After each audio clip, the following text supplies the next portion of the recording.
These friends and family fill the Union event space to say one last goodbye to Rockford Fire Chief Michelle Pankow. WIFR reporter Alyssa Kelly attended the bittersweet celebration honoring Pankow, and I understand it was a line that kept growing of people thanking her for her service.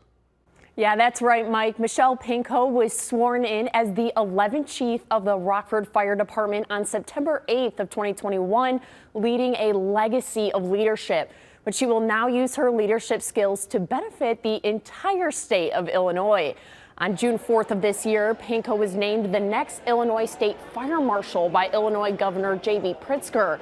Wednesday marked her last day as Rockford Fire Chief, and she says it's bittersweet. Colleagues took the time to share kind words about Pankow at Wednesday's celebration, highlighting her leadership, mentorship, and friendship. Pankow explains the Rockford Fire Department is her family and her home.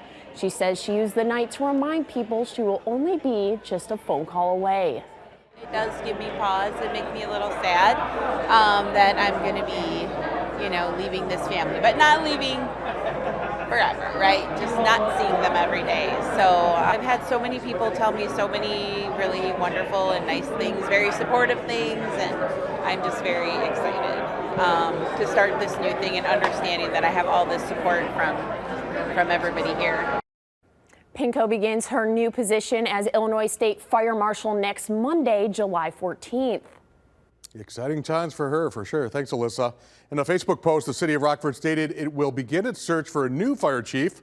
Brian Carlson will serve as the interim fire chief for the department until a permanent replacement is picked.